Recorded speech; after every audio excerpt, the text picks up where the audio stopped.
see. Nothing on this end. Oh, we're live. We are live. Wow. Nice. It worked.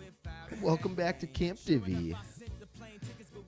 I said, you're looking up the wrong end. All right, cool. So that's good. So that's how we should do it now. All right. Hello. Hi. Yeah, it's weird. I still don't see it, but you see it on yours? I do. Okay. It gave me we're green on here, and I saw it on the old YouTubes there. Okay. The old YouTubes there. Oh, yep, there it is. Still have the old thumbnail up. We could change that later.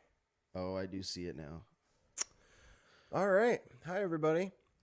We're back. We've got one more Christmas special. It's a classic known as Home Alone. Ooh, might be the best. Home That's Alone. an argument I would have. You can't still see it when I go full screen, right? Does it go away? Oh, no, you got it now. I can see your screen. That's weird. I don't know why you have to exit full screen and then screen shared on Discord and then go full screen again. I guess They're just trying to make it difficult for you.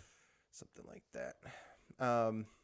So I had the pleasure of watching this in Ultra HD last night, Ooh. 4K, and it looked pretty good.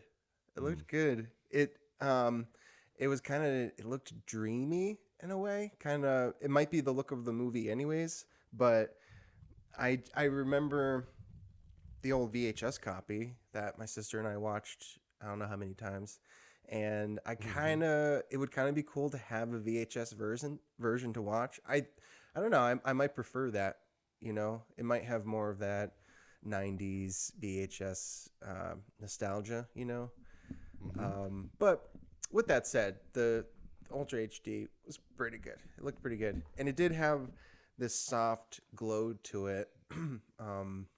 It was enjoyable, but this I don't know. This might be my favorite Christmas movie.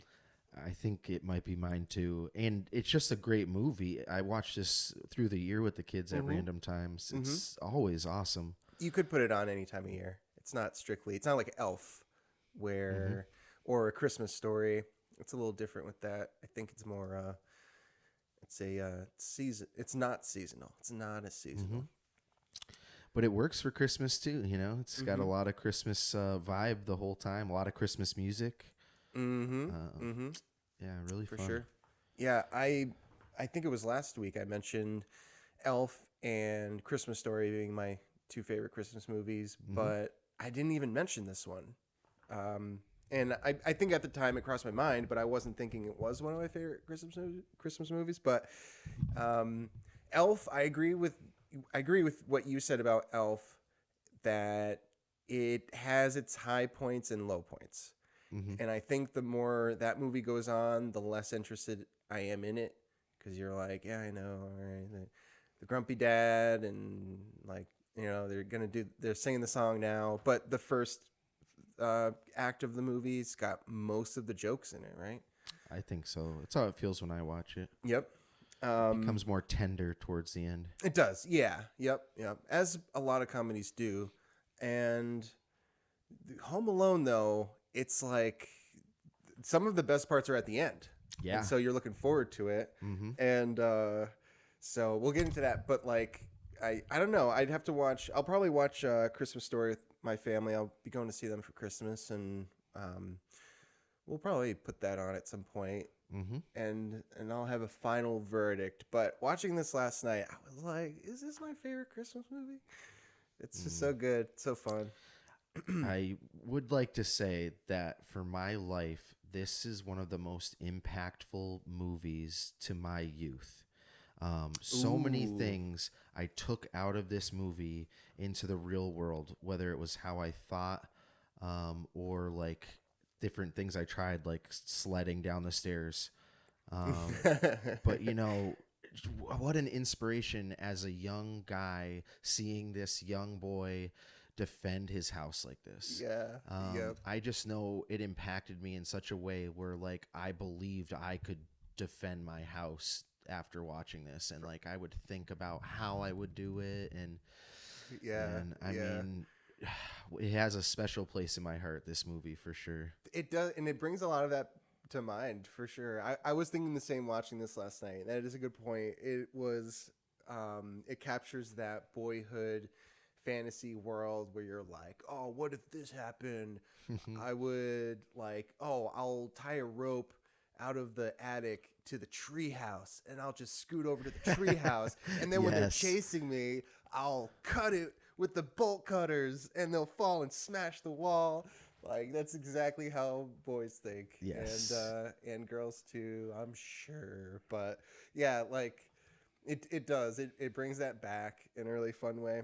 John Hughes's movies are more, they're usually about the coming of age story with teens, late teens. Ferris Bueller. Come on, Ferris Bueller. Ooh. We could do a John Hughes series for sure. Breakfast Club is good, but I think I didn't see Breakfast Club early enough. I only saw that for the first time a couple of years ago, and it was good. Maybe it gets better with repeat views, or maybe my expectations were too high. But Ferris Bueller's Day Off is like, it's up there. It's one of my favorite movies. Same. So that fun. Soundtrack, everything. Yeah, the soundtrack. Yep. So fun. Yeah, it's great. Also, every kid's dream. True. Yeah. Yep. It's the perfect day skipping school. Like it couldn't be better. You've got your girlfriend. You've got your best friend. You've got your best friend's dad's car. Yeah. And the museum. They go to that fancy restaurant. He's on the float. He sings. He takes over a parade and sings "Twist and Shout." Oh my God, that scene's awesome. I hadn't thought of it before, but it is like his movies are fantastical in that way. It's like the fantasy day skipping school, or the fantasy like, oh, you're left home alone and there's no parents and you've got to hold the fort down because guys are trying to rob it. And yeah, lots of fun. And that language, like there was so many quotable things, but like, you know, that clip that he plays when they come where it's like, oh, with the pizza. Yeah. It's like, I'm going to count to 10 or whatever. He's like, what does he say? You dirty animal. Oh, keep the change, you filthy animal. Yeah. Oh my God. Yep. So good. My family says that all the time. Oh, for sure. I think we've even said it to delivery guys before. I definitely have. Of course. Definitely have. So funny. And it's appreciated. Everyone's seen this movie. Yeah. I don't think we're giving away spoilers. I think everyone's seen this movie. Yeah. I don't think there's any. If you haven't seen this movie, what's wrong with you? Why are you watching this channel? Yeah. So yeah. This is I think I'm going to call back to this movie a lot, because moving forward, maybe we could call it, we'll have a name for it, like the Home Alone dilemma, or the Home Alone. It's because it's not a dilemma. It's a like an aspect of the movie that works for some movies, because like, this movie has so many plot holes, and I couldn't care less. It doesn't make sense. You could say the entire movie doesn't make sense, from basically the point the mom forgets what's his name is at home. Michael. She yells it out. Kevin. From that point on, the movie doesn't make any sense, because it's like there's no way to get to him. So I understand you're in France. I get that. But like, there are other people in the world who live around your son. You have neighbors. Like, the parents must know that elderly neighbor with the big black military boots isn't the creep guy that they think he is, right? They must know him. They know he's like the nice neighbor who will come over and smash guys with a shovel if they're trying to break in your house. And they should know someone. You know, who doesn't know a good neighbor around you? You know, you got to find the good neighbors. You got to get to know them, especially with all those kids. They're gonna have people around who they know 911. They know 911. So like, they don't call 911 to go to the house. Oh wait, no, the cop does come by the house at one point, right? And he knocks on the door. Yeah. And then he leaves. He says no one's there. Yeah. The Nobody's mom home. needs to be like, no, break into my house. Yeah. Like, search this house. Yeah, like I know Kevin. He wouldn't open the door. He's in there. Like he wants to be alone, and he's having the ball, and he's like using up all the shaving cream, and like he's in there. And Okay, how do they never get in touch with them over the phone? That's what I always wondered. exactly. Is like Exactly. they're calling people throughout this movie. Mm-hmm. Why aren't they ringing the phone off the hook at the house? And eventually Kevin would answer. Yeah, eventually. But they don't do that. You'd have family or friends with a spare key. Something would happen, and but I'm bringing up all this, and there's a lot more of that. I was kind of surprised watching it how many things don't make sense, but I'm not bringing it up to rag on it. I'm bringing it up and saying like I don't care. It's such a fun movie. Yep. And I think we nailed it with the fantasy aspect of it. Like it is a fantasy, and so I think we'll call back to this in the future because some things they do get away with that and some things don't, and it's something about the presentation, the subject matter, of course. Like the movie is super lighthearted. It's for kids, and it's very playful, so it gets away with things in that regard. And so if something has a more serious tone, more mature setting and plot, you're gonna get away with less plot holes and stuff like that. So the storytelling is really excellent. I mean, like you're pointing out these plot points, I feel like the storytelling is just so good that it doesn't really matter. Like the scenes at the church where they like bring like the seriousness and the like maturity to Kevin. And then when he has his mac and cheese for the final meal, and he says that grace, like it's such good storytelling. Like they lead up to them trying to break into the house in such a fun, and like you just get in it with them, It's a really good layout for the story. The montage of like stuff a kid would do without his parents and just like, fucking around in the house with like the sled and jumping on the beds and all that stuff. But then moving into like, what's next, It's really fast. It moves really quick. It's just every couple minutes, it's a whole new thing. And the BB gun, you've got the tarantula, your brother's pet tarantula, which comes in, which is a great setup. They set that up through the whole movie, and the payoff is so good. It's so good. It always cracks me up that the face, when it's on his face, he's already ironed. Like his face is all red in the shape of an iron, and the music cuts. Which we should get to the music, but the way the music cuts, and he just screams, and then he picks up the crowbar, and it's so good. It's so good. Those setup. Two guys are perfect for this. Great setup. Yes. Marv and Harry, is that what their names are? Yeah. They're hilarious. They're just such a good like addition to the story. You just like want them to get beaten up in this kind of slapstick way. Like it's awesome. They're just seedy enough to make them threatening, but they don't set too dark of a tone. Yep. It's still playful, and they're still funny. They're not creepy.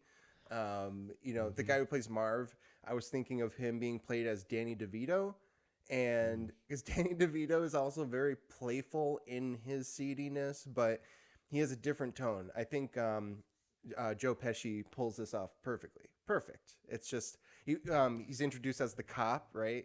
You first think he's the cop, and then you find out he's a burglar scoping out the house, and with his tooth, and oh my god, dude! There's so many parts to this movie that are just so memorable. Like climbing up your brother's shelves to get the thing you're not supposed to have, and then you like smash it all, like, and then it doesn't come out till the end, and it's one of the last things where he's like, "What did you do to my room?" Oh my god, it's so funny. It's so relatable. That's right, at the very end. It's funny. I think this duo, I'm sure, I was trying to think of one. I was watching it. Nothing came to mind, but I know that this duo people have tried to replicate it, and it's hard to replicate because Joe Pesci should not be underestimated. He's a great actor. He's a Scorsese go-to. He's been in he's been in some of the best movies ever made, in my opinion. And Goodfellas, Casino, and I think he just pulls this off great, and his sidekick is good too. He's a perfect little sidekick. But yeah, so the music was one of the first things that hit me in light of Violent Night. So we talked about Violent Night last week. The movie opens with some Christmas classic, one of the classic. It was Burl Ives, I think. It was Burl Ives. And it set a tone right away. I was like, oh, nice. Like, it's going to be a Christmas movie, blah, blah, blah. Like, I think that may have been the only classic Christmas song they used in the movie. It was mostly original score and not memorable at all. I don't remember anything about the music after the opening song. Same. Except that they weren't using classic Christmas songs the whole time. I don't know if that was for budget, if it's super expensive to use those songs, but regardless, it brings such a tone to the movie. Home Alone's got those the whole movie. They have so many songs in it they've got all the Christmas jams in it, and they have the classic recordings, not some new recording, and they don't have like Takeshi 6ix9ine like doing Santa Claus is Coming to Town. They've got the real old school classics, and it brings such a vibe to the whole movie. It's a great part of it. The music's great, and the original score. The original score is awesome. It's so good. He's got that cutout of Michael Jordan going around on the train, and you're listening to the Christmas jams. Exactly. Oh my God, yes. Love it. Yep, exactly. I mean, every scene that comes on, you're like, oh, this scene's awesome. This scene's funny. So many. That was another thing I thought of too when I was younger, is like the idea of having this fake party going on inside where you have like cutouts and the lights are on them, and the burglars too. They're watching it and they're like confused by it because I think they can see that something's off, but they're not imagining what the situation really is. So they're just kind of watching it like, what is happening? And then it cuts to inside, and you see what is happening, and it's great. It's great. So yeah, the music's another great part of it.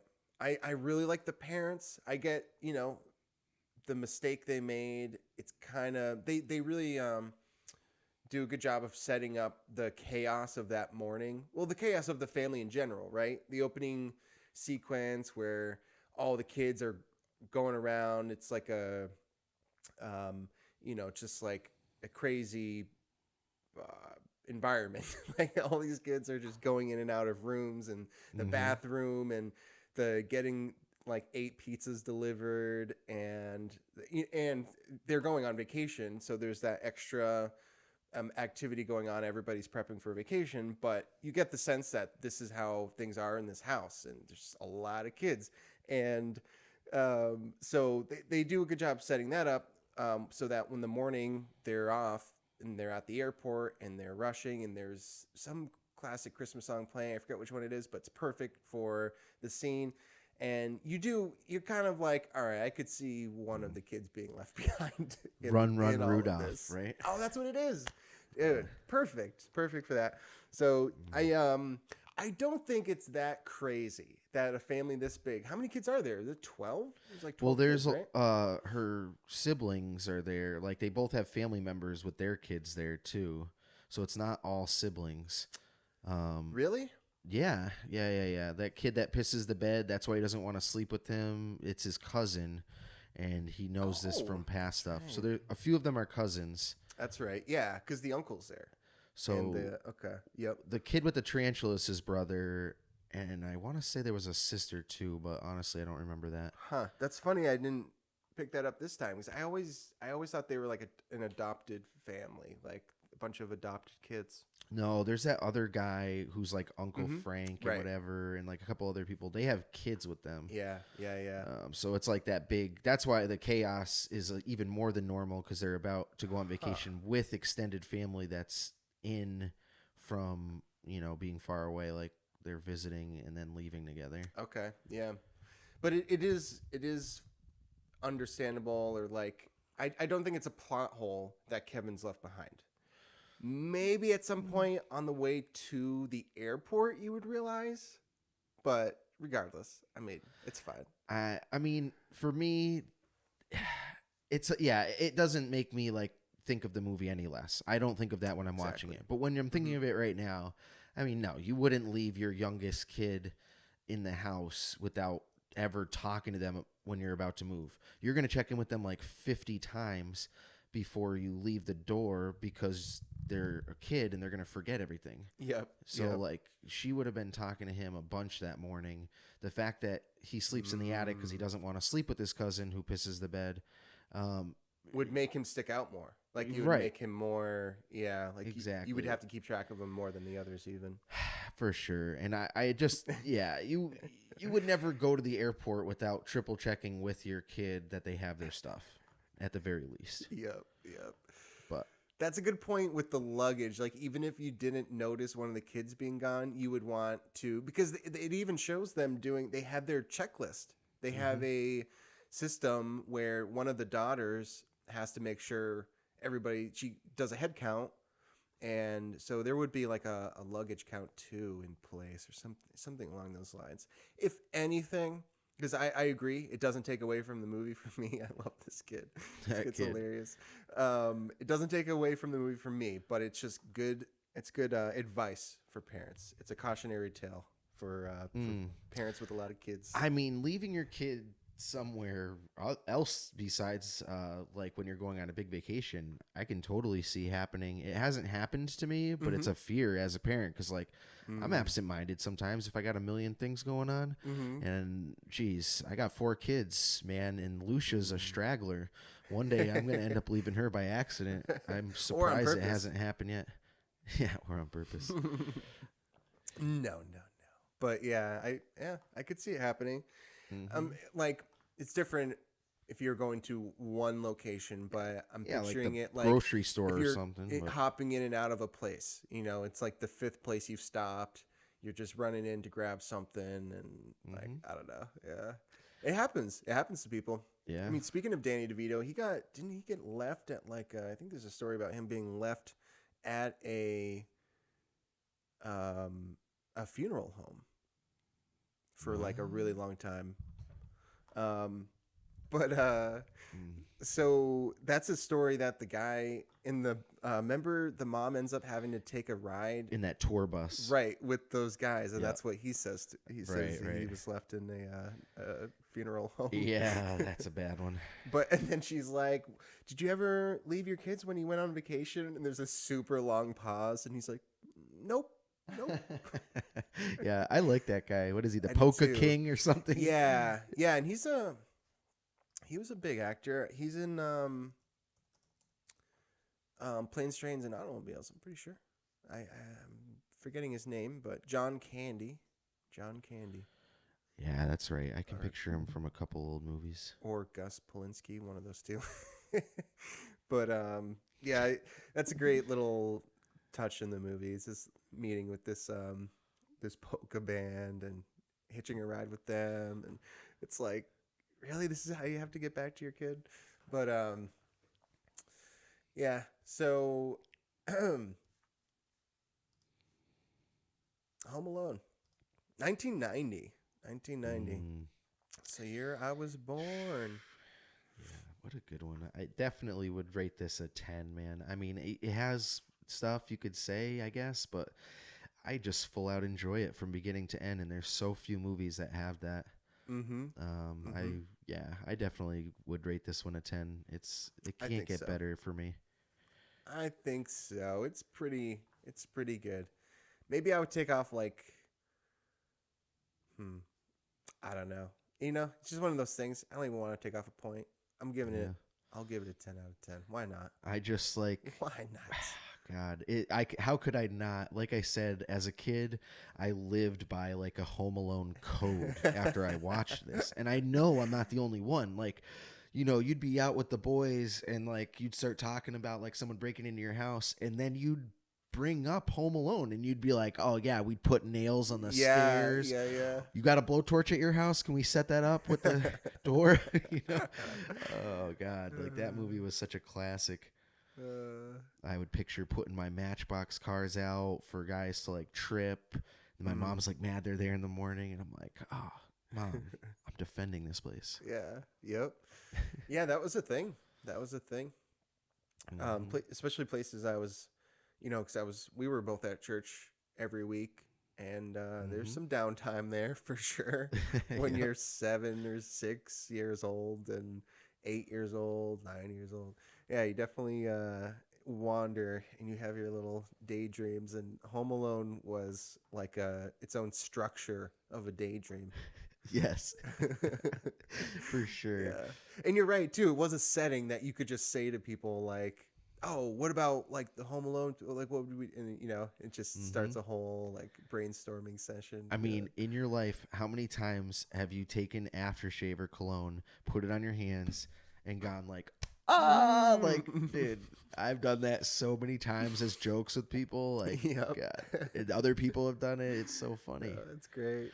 Yep. I Classic. remember the first time doing the aftershave, and it was like, "Oh wow, this hurts. I get it now. I get it. It stings." That was Hmm. funny. Yeah. Yep. Good times. Good times with this movie. I'll watch this movie forever. Yeah, Forever. exactly. It's a Um. true Christmas classic. Yeah. Yeah. Yeah. And you're right. There is something about it that you can watch it all year. Um. Hmm. I But know my kids love it. I mean, it has the same effect for them as it did for me. Like after the very first time of watching it, and I didn't build it up. We just like they wanted to watch it, and I was like, Mhm. "Oh, this is a good one. I like it." I Mhm. didn't build it up much, Mhm. and they watched it, and it had the same effect where they were just like talking for weeks about like defending our house and what they would do, and like For sure. Xander's asking me like, "Dad, do you think I could like really like knock a guy out with a paint can on a rope?" And I'm like, "Yeah, I mean, I Yeah, guess if you probably. did it right." Probably. Yeah. Yeah. I could see that. It's Um funny. the yeah. Oh, all of those are so good. I would say the Violent Night Scene that was s- duplicating this right. was the best scene in it. It was the best scene and Yeah. it was entirely derivative and Mm-hmm. it was more violent but in every way not as good. Yeah. Rewatching Yep. it last night, it was like, wow, this is so much better in every way. And Mm-hmm. you can see what's going on. The music's exciting and scored with what's going on screen, and wasn't just like written and slapped over it. And the Mm-hmm. characters you care about more. It's more clever in a way. Well, in every way, not in a way, but like it's just the whole setting is more clever.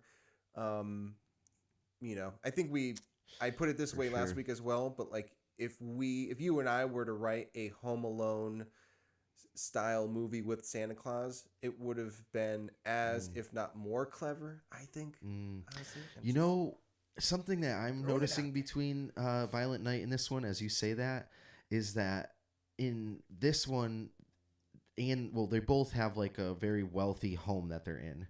you Yes. know but the new one, Violent Night, it's like, oh, these like rich snobby people, they're pretentious and like they're money hungry, and that's Oh, all they're that's thinking about. right. But like this is just like a normal family. Like they're a Mm, lot better off than I was growing up. I'm watching this as a kid like, oh wow, it must be nice living in that house and yeah. having that cool trench coat his dad has. But it wasn't my life, but like it didn't make me think these people were bad or like anything like that. But Violent Night, it was very much like this wealthy family, they're bad, they're like crazy, they're Not at all. There's no note of that no. in Home Alone. But Right. you're right. That's like the setting of Violent Night Mm-hmm. is that they have some like black budget government thing going on with weapons, and they've got $300 million in the basement safe, and like the family is all crooked.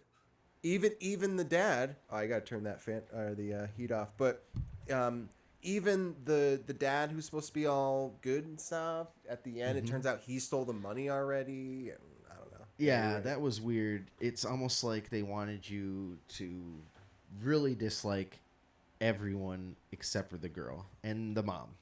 Yeah, pretty much. And Um, Santa. and Santa. You're right. Yeah. Although even Santa, it was like you like him because this girl like touched him, but before that he was a dick. True. And when I say touch him, I mean like affected him. Right. Right. Right. Right. Well, I would point out what I said to you and Leo is that there was one thing in that movie. I don't. I don't believe I mentioned this on their episode, but the dad gives the daughter a walkie-talkie. Not a walkie-talkie. That's more Home Alone too. But like oh, it was a walkie-talkie. What does he have? He has a talk boy. Remember in Home Alone 2, he gets a talk boy and he's Yes. recording on it. I had one of those and it was awesome. And but so she's given a radio and he's like, you can talk to Santa with this. And so when the heist begins and they're all taken hostage, she starts talking in it like, Santa, are you out there? Can you hear me? And he finds one of the guys, one of the intruders that he kills. He takes his radio and he starts to like tune it and he finds the frequency that she's on. So then they can talk to each other. Within 1 minute, they're both like, she's like, stick it up his ass. And he's like, oh, like, don't say that. And then they both just start saying different words. For ass, yeah, I remember And that. like, it kind of goes for a little bit. And it's just kind of weird. It was kind of weird for me. I've always gotten weird vibes with that guy. I don't remember him in anything before Stranger Things. He's been around for a while. He never did anything important that, I mean, I don't know. I don't think he's been anything big until Stranger Things. And I just always had like a weird vibe with him. I just don't like him very much, to be honest. But yeah, the weird like, I don't know, Santa girl thing. Like, I don't know. It's just kind of weird. Yeah, there was a lot of stuff that I would say would be a bad message for kids, but for some reason, Violent Nights had a lot of stuff that seemed geared for kids, which was odd. That was odd. But it was a bad message overall in almost every scene for kids, in different ways. Yeah, I wouldn't want my kid seeing Santa in that condition. Yeah. You know, like I'm not gonna have my kids believe in Santa Claus, but like they can still think of him as like this magical thing. You know what I mean? Like not think he's real, but think he's like this wholesome thing and like this wholesome folk character. And he is the opposite of that in the movie. He's, you know, just this like grumpy drunk. And I just wouldn't want kids seeing that, you know, until they were older too. Just, you know, give them some like happiness. Yeah, for sure. For sure. And you don't want your kid to think that like if terrorists are attacking your house, that like their magical fucking, you know, walkie-talkie that your dad gave you to talk to Santa is going to somehow save the day. Like that just didn't make any sense. Yeah. And like some like stranger guy that you're talking on the radio with, just talk about like buttholes with him for a minute. Yeah. For some reason. And exactly. If you do hear someone talking to you on a walkie-talkie and you think they're Santa, they're not. And you shouldn't be talking you shouldn't be talking with strangers about like putting stuff up people's butts. How do you know it's not Santa? Yeah. You know, like in real life, it was a really bad message to just like meet, like be a 9-year-old, 10-year-old girl and like meet Santa on a walkie-talkie and start like going off with a stranger and trying to meet him and talk to him about all this stuff. I don't know. Yep. It's just odd. Just odd things. With that said, Macaulay Culkin has had a strange life and not very healthy life. There could be a lot of reasons for that. Wealth and fame at such a young age is strange. But there is, you know, the trend of the child star having their personal difficulties growing up. And, I mean, is, you know, Hollywood is weird in that it's one of the only things that people are comfortable with kids working in. People don't like kids. Like I saw a thing that went viral the other day. Some lady was upset at some mom online about like, it was a picture of her son. Her son was like 14, 15 years old. Like not a kid. You know, he's a kid, but he's 14, 15 years old. And he took it upon himself to repaint one of their spare rooms. And so it was a picture of him looking satisfied in the room that he had painted. And it looked great. And the mom was just like, oh, my son did such a good job. And, you know, he did all himself. And he was a hard worker. And it's like, oh, that's cool. And then some mom is like, this is child labor. And you should be reported. And, like, we have laws about this. And this is no way to raise a kid and all this stuff. And going on about it. But, like, you know, I just don't see that reaction to child actors, and they are honestly like in a they're an intense environment. There's a lot of stress, and it is a lot of work. It's a lot of time, and it's like it's kind of a lot. And I don't really think of it that way usually when I see kids and stuff, but Mm-hmm. it is an aspect of it, and it's funny we For sure. kind of allow that. Um, I I don't know if wouldn't want my kids to be child stars. I. Asa asks me to be a child star, and I'm like, nah. You're like I'm too old for that Yeah, now. get older. No, no. No, I know She's been for asking her. for I know. ages, Yeah. but she's just, I don't want to expose them to all of that kind of public eye so young. It's also like this kid was growing up feeling like the king of the world. I would have felt like the king of the world if I was this kid. For sure. And that's just not healthy. I mean, think about it. They did Home Alone 1 and 2 with him. He was still good in the second one. But then by the time they were going to shoot a third one, they were like, he ain't it. Like, Oh, you're right. something's happening with this kid. We're not giving it to him. So they gave it to some other kid. And it would have been fine with him growing up. They could have kept doing it and it would have been fun. But I think there's a reason that they didn't use him anymore. You're right. They swapped him out. Yeah. And it's a different character. It is. But still, you're right, though. I mean, he could have... What if he was just like a little bit older? Like every Home Alone, they just get more violent until he's just like macheteing and like he's got like what's the word? Like the big blade that comes down. That French beheading machine. Oh, guillotine. Guillotine. He's got guillotine set up. I mean, they could have kept going with it. They could have done, like the neighbors' kids are left home alone, and then there's like someone coming after them, and they got to get them. And I don't know. He could have kept going. It would have been cheesy, but they kept going anyway. And all I'm saying is they could have kept going with him. They're still cheesy. It's not like the third, fourth, or however many they've made of these are memorable. I think they only did 3. I don't think so because there's another one with like a... What? Yeah. Oh my God, no. All right. Some evidence is in that there's 5. I don't know. There's see. several. I know that. And one of them's like a Christmas like special kind of thing. Oh my God. I didn't know that. I thought there were 3. Oh, one came out in 2021. Yeah, but exactly. Oh, so there's 6. There are 6 of them now. They're not notable though. I saw the third one, and it was like so forgettable. I remember something about rollerblades, and that's it. Like it wasn't that good. Yeah, I remember seeing the third one for my birthday actually, and the one thing I remember about it, it might have been the first time I heard that song by Smash Mouth, All Star. I think the credits song was All Star by Smash Mouth. That was the first time I heard it. I do believe. But yeah, there's a couple of reasons, a couple of very different but very good reasons I would not allow my kids in Hollywood. Like there's not, honestly, I don't care. The money, no.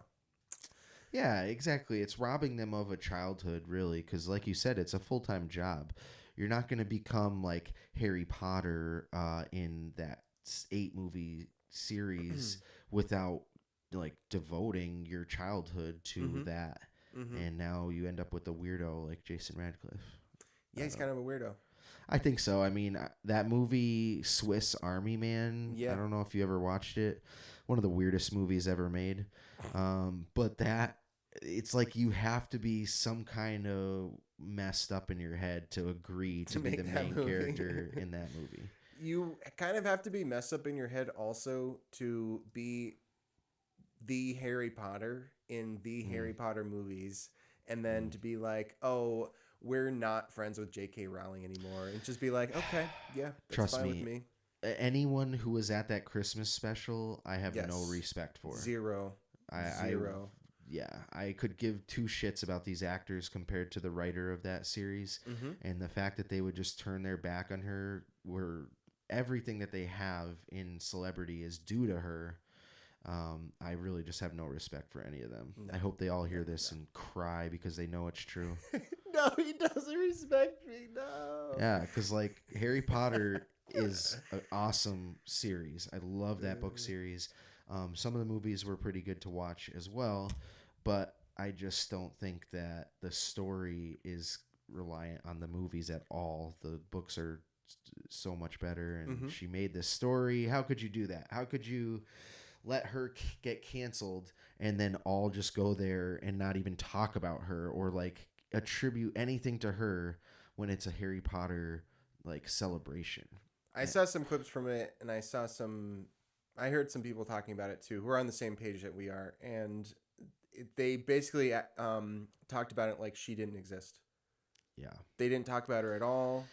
That's what I'm imagining. The way I heard it put was that it was about the movies, and they made it about the movies.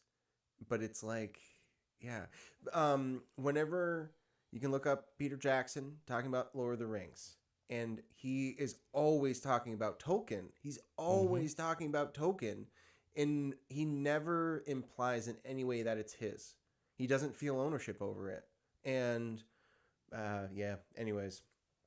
He made an excellent series or trilogy there. The best. Excellent. I think the best trilogy ever. So yeah, child stars, it's a weird thing, and it's not really something I thought about too much. It's been more in the last year, and then just the idea of the child labor aspect of it, we kind of accept it because we see it as being a requirement for these productions, and it's like, well, how else are we going to make movies with kids in it? And I don't know. I don't know if it was always like that. I think we cast closer to the actual age these days, and maybe I think maybe in the past they were cast older. You know what I mean? Like we would have Grease. Grease, even Spider-Man. Mm-hmm. That first Spider-Man with Tobey Maguire and Kirsten Dunst, they're early 20s. I think, wasn't Tobey Maguire like late 20s even? Easily. None of them look like they're in high school. No, they definitely don't. None of the girls looked like that when I was in high school. No, not quite. And so it might even been more recent than that, but Grease for sure. Grease, they're all like full-fledged adults. It's funny. So I don't know. That would be interesting to look into actually, because I don't know what the situation with getting kids in Hollywood is nowadays. But, see, what they ask me, because Asa just keeps asking basically to find out what my line is on this, and so she's basically figured out that like I would let her be in a commercial because she asks me like, would you let me just be in a commercial? And I was like, all right, commercial I think I'd let you do, because it's a temporary kind of commitment. We would plan stuff around it. It'd be an experience. But yeah, I don't know. I look at a lot of things in, not like I think of the scenarios in this one perspective, but when we bring kids into it, I do think of it this way. It's the same thing with school or church or sports or working on a commercial or anything. There are different scenarios that raise the probability of predators being involved.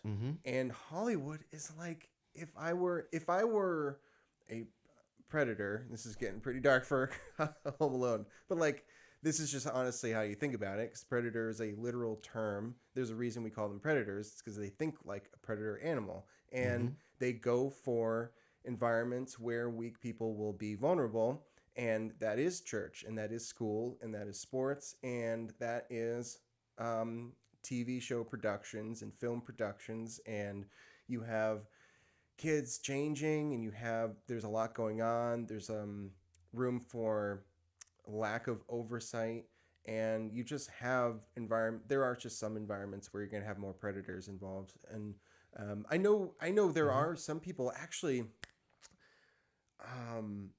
there's a big difference between Miley Cyrus and that other one, because Miley Cyrus went off the rails. She's a Disney star, and Disney child stars are like all demented, but there's one that stands out as being a pretty together young girl, Ariana Grande. Her parents were super involved while she was on set. They were with her a lot, and there was a lot of oversight. Miley Cyrus was known to not have a lot of involvement with the parents. Little things like that. You're like, oh, maybe that made a difference. I don't know. Yeah, I'm sure. Trust me, I wouldn't be leaving any of my kids if going to do like a commercial with them or something. I Right. would be there for sure Yeah. because I'm aware of that. Yep. For sure. I'm the dad who's like telling kids that my friends brought, or friends that my kids brought to like Six Flags. I'm giving them all a lecture about like how predators come to a place like that, Exactly. And I don't care That's that what they're I'm someone saying. else's kids. They need to know like this is a place where if you wander off, a bunch of people come here like for bad reasons, and you just got to be aware that that happens. It's not everyone. It's not even close to everyone. But Yep. just a few is, it's dangerous. That's something I hear brought up about, this kind of environment that kids are being raised in today, where there's a lack of emphasis for them to, and I know this is different with your kids because you and Leah have your own sense of things, but I think a lot of kids are being raised to be weaker than they were before, and it's kind of like a general way to put it. And but to spare time, like when you don't exude confidence, that makes you more vulnerable to the predator. So the predator sure. isn't looking for confident kids with their shoulders back and their heads up who are loud and talkative. They're looking for again, predator is a literal term. They're looking for kids who are shy. They're looking for kids who have closed up body language. They look like they're not going to yell as loud because they don't, and they don't. They don't fight as much, and it's just they're easy prey. It's a 1-to-1 connection between predator animals and predator humans. It's the same thing. They think the same way, and so that's another thing about the way kids are being raised today that are it kind of upsets me because it's like you're literally making them more vulnerable to this. But so these are just kind of the themes that Home Alone tends to bring up because it's a great movie. Yeah. See, this kid grew up with some grit, so he was willing. Oh, when he shot that gun through, or the BB gun through the little cat door or whatever they got there. Yes. When I was a kid, that was like a real gun to me. I was like, oh my god, this guy just shot this guy with a rifle. Oh, he's like so you thought cool. it was a real gun? I mean, I thought of a BB gun as a real gun back yeah. then, just because I didn't know the differences. I guess. Okay. But like, Yeah, it was just so adult to me, and I wanted one so bad, and my neighbors had one, and that was awesome. Yes. Oh man. Oh, here's the mac and cheese. Yeah, that mac and cheese scene. Oh, so praise classic. over it is. It just brings you back to those kid days, His grace is so perfect. Yeah. Yep. Yeah, it did definitely make me want the BB gun even more, for sure after the movie. And but you did mention before the little church scene. He goes into the church and the neighbors there, and they have their little heart to heart, and he realizes that the neighbors is like nice old guy who lives next door. Yep. And it does have those moments of heart. It brings the heart in when he sees he looks in through the windows, walking down the sidewalk, and he sees the family together getting ready for Christmas, and he misses his family, and you're like, oh, there you go. Here you go, Kevin. Because the last thing he says to his mom is super harsh. He tells her he hates her, he wants her to die, and like, yeah, you could tell it hurt her. It hurt her feelings. But he didn't mean it.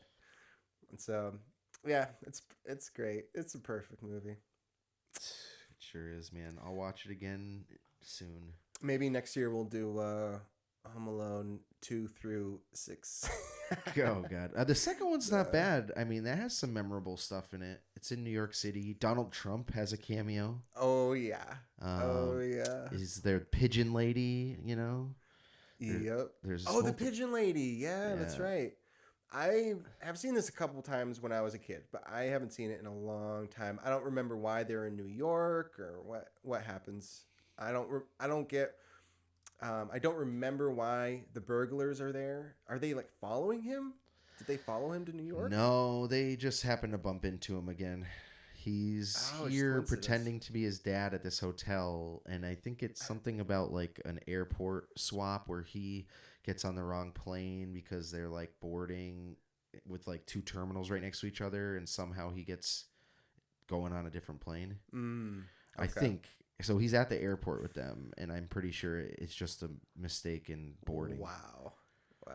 I'm kind of interested to watch it again just to see how that all played out again. And how they managed to write that into the There's plot. Donald.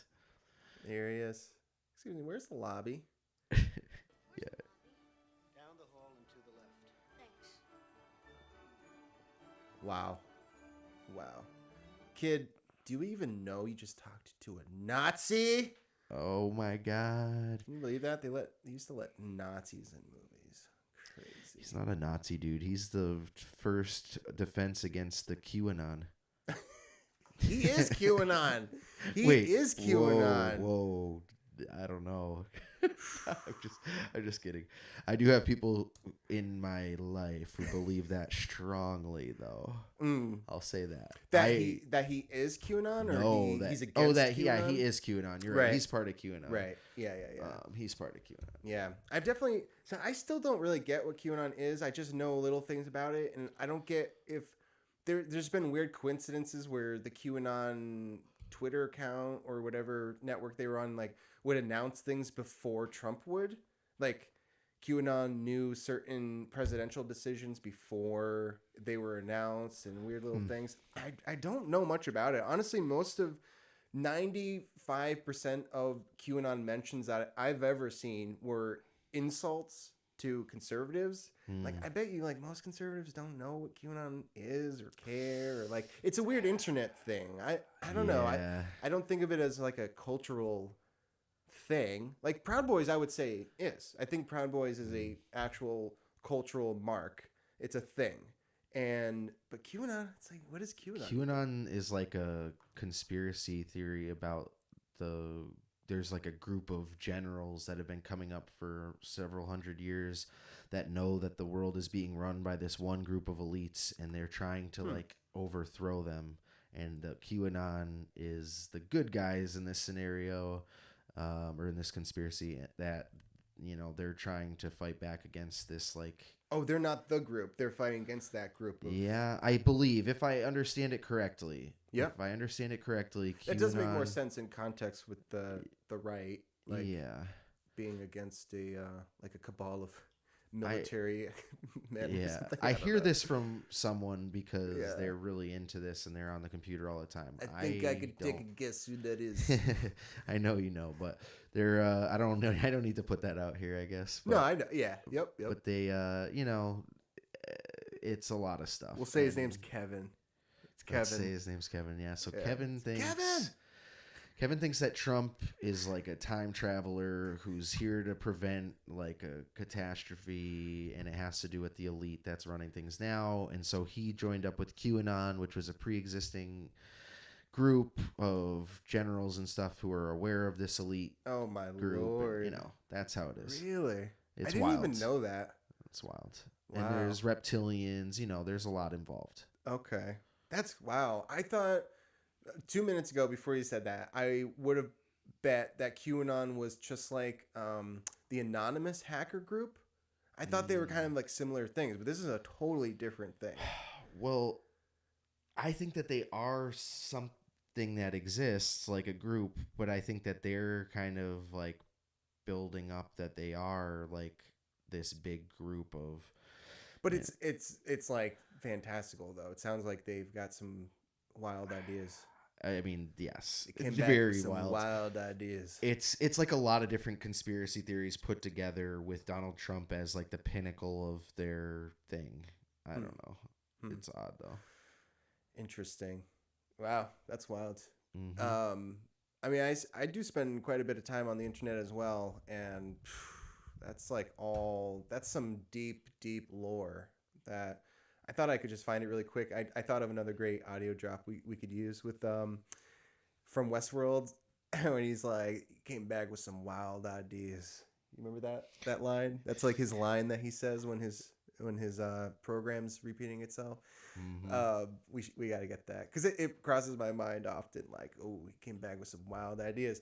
But so this is something. So QAnon, I think it's fair to say there's how many QAnons do you think there are? There's probably a good 20 of them, 30 maybe. I mean, how many people actually believe that Trump is a time traveler who's like fighting against Well, generals and like I don't okay, know. so again, I'm hearing this from someone. I'm not doing any of my own research. So a lot of what I'm hearing, I'm sure, is a mix of this person's interpretation of all of this stuff and the actual like QAnon group, because I think they have like a conspiracy group, and like I think they probably are slightly different than this person who's talking to me, because there's Right. some delusion happening with this, but Right? Yeah. also to like not be too critical, like a lot of their topics they're talking about, I think people have a general sense that we're being lied to about certain things, and there's certain just like blacklisted technologies, stuff like that, that like kind of people have a general idea exist, and it leads people to believe all sorts of wild theories about what they actually are. And Hmm. you know, I don't know.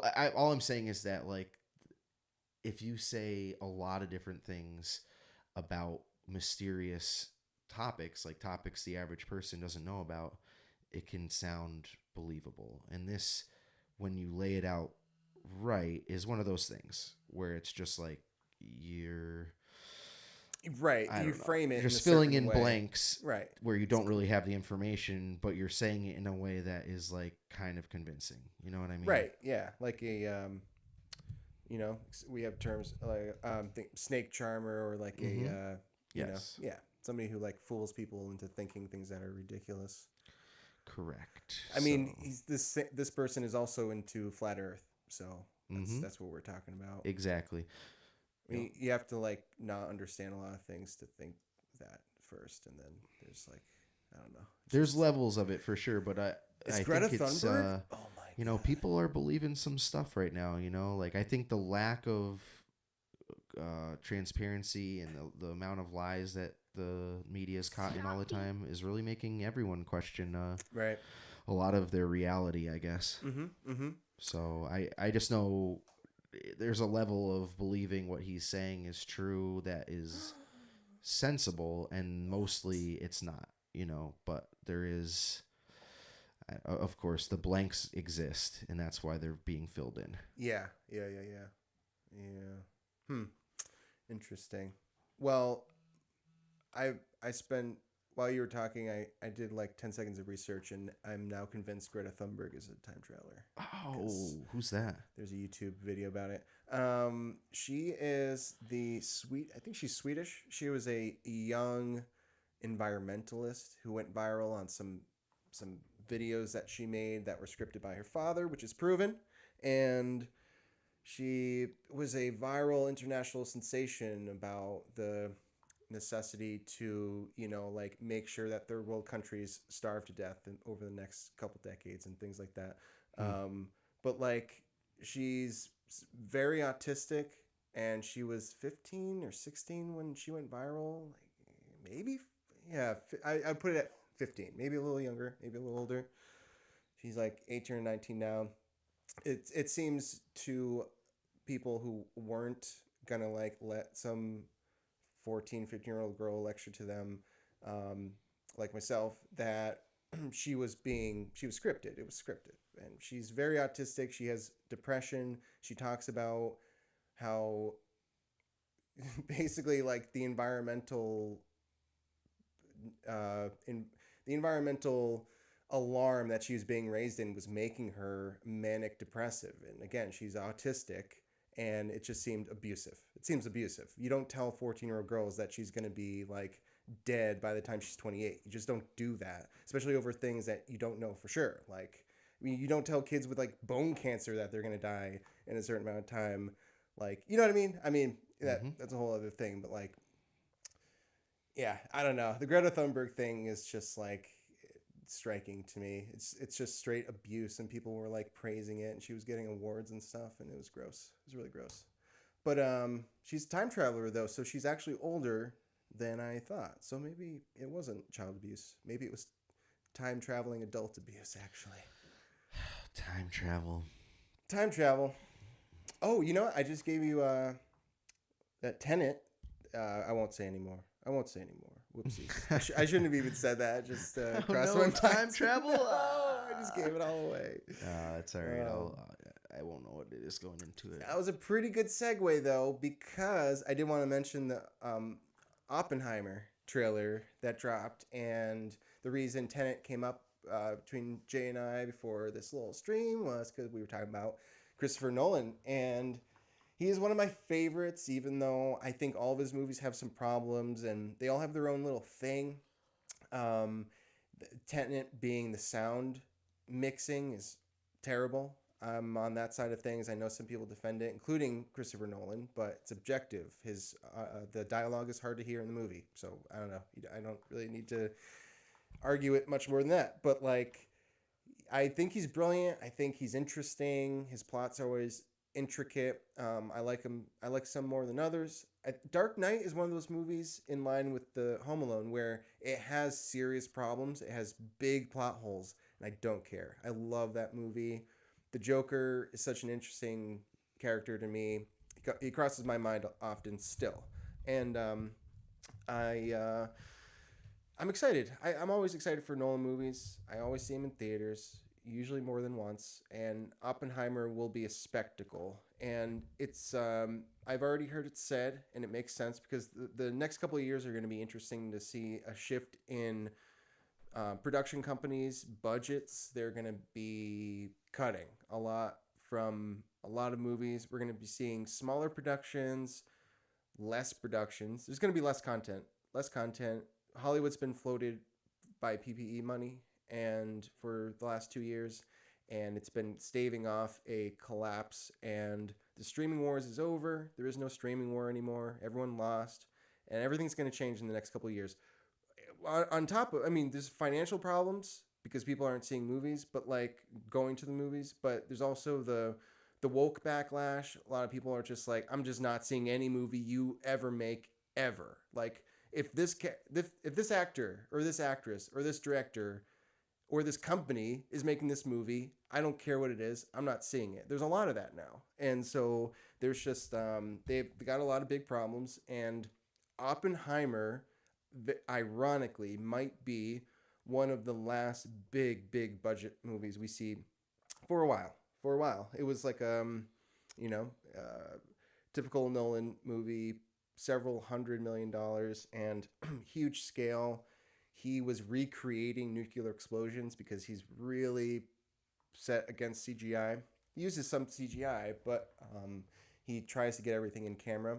So Oppenheimer will be interesting. It's just kind of an ironic movie to make that might be the last, at least for a little bit, huge production of this scale. The atom bomb of movies.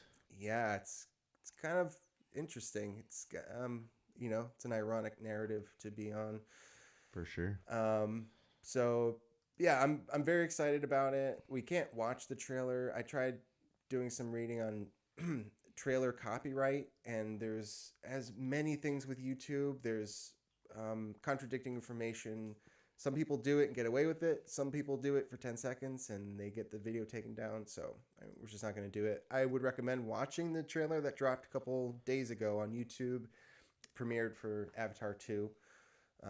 This might be the one and only time we mention Avatar 2, and it'll be in mention of another movie. But I'm excited for it. It's coming out in July, so it's a little ways away, but it'll be good. Yeah, check out that trailer. Great cast, except Matt Damon's okay, but it'll be good.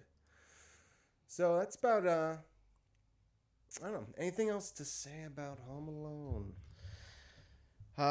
Man, I just wish times could go back to like this. I was just hearing Ben Shapiro really quick to wrap up. He was saying that what is it about like movies like E.T. and then coming into like Stranger Things where it's just like this 80s kind of vibe. He said, is it just nostalgia or do we miss how the world was back then? Basically is what he was saying. And I think it's both. I think there's nostalgia for that time period, but also you're like, oh, that was nice, like, yeah. A simpler time kind of. Yeah, I could see that. I think it is a little both. There's also I'm just so tired of to bring up Violent Night one more time to contrast that family, because you mentioned it, and it is a great point. The Home Alone family is wholesome. They're in this big house. They're obviously well off, but because I'm, like, I think a normal person, I'm just like, oh, nice, good for them. Like, Same. and that's it. It's like, oh, that's a nice house. Like, good for you guys. Like, taking care of your kids, and they get to live in this nice house. Like, that's cool. And that's it. And, I get the, like, Violent Night take where it's like, oh, they got rich. How did they make their money, huh? And it's like, oh, really? Like, they do secret assassinations for the government, for their CIA people. And it's like this old lady.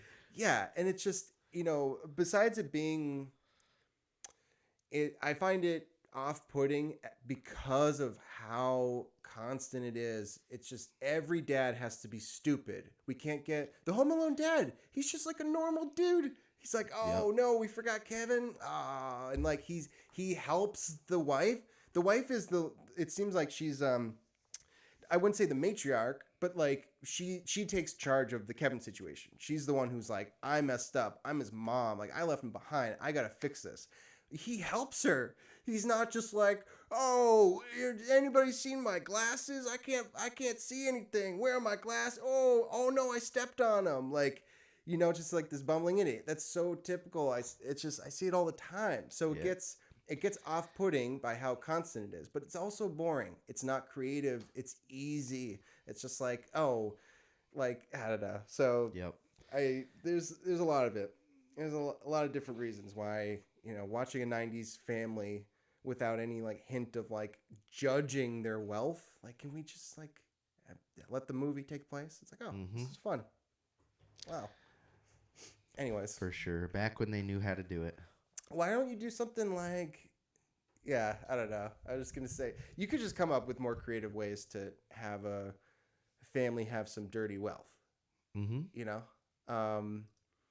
In what was that Ryan Johnson movie, Knives Out, that is a super, super wealthy family. It's the same thing. Same thing as Violent Night. They're all spoiled, rotten people. And they're rotten to each other. They're like backstabbing each other. And the dad was an author he was a big murder mystery novelist, and he was noble.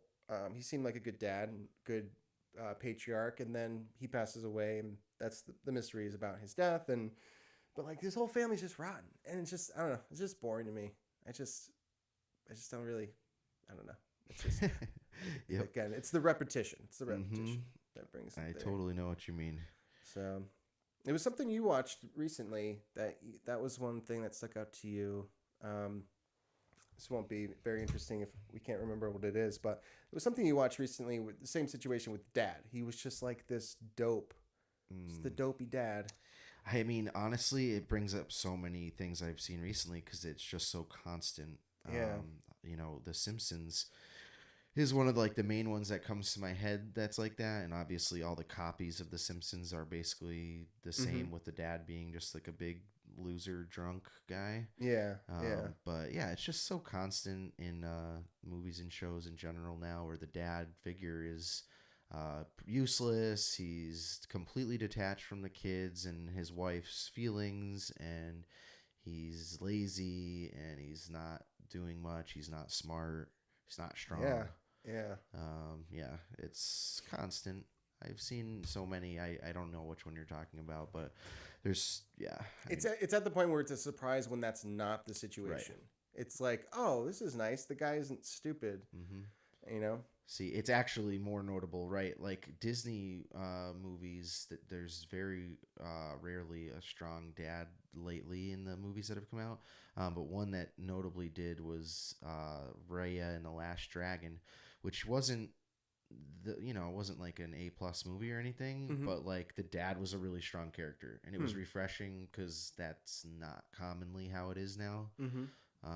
So it's notable when you see that in movies nowadays. But feel like we need some stronger dads shown, and then maybe we'll have some stronger dads in real life. Right, right. Yep. And that's something we strongly believe here at Camp Divvy. Like you know, it's good to criticize. You know, it's good to have stories where you show that dad and you have the example of like, you don't want to be like this guy, but you very, very much, I would argue much more so you need the stories and the examples of like, this is the guy you want to be like. We emulate since we're, little kids. That's what we do. That's what humans do.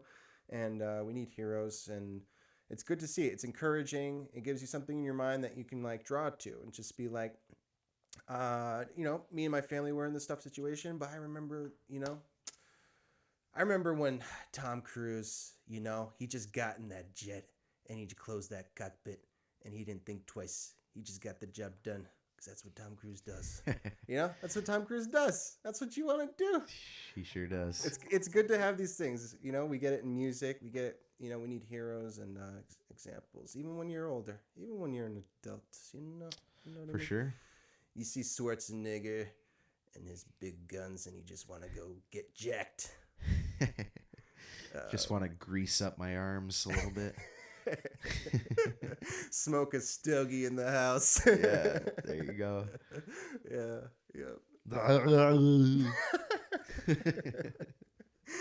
And on that note, we're gonna be off. That's it for us and our Christmas stuff, and we'll we do have some fun plans for next year. We'll have one more before the end of the year, but we got some plans and doing stuff in the future, and we'll be back soon. I hope everybody has a great Christmas. Happy holidays. Merry Christmas. Have a good time with your families. For real. And until next time, use your head. Oh,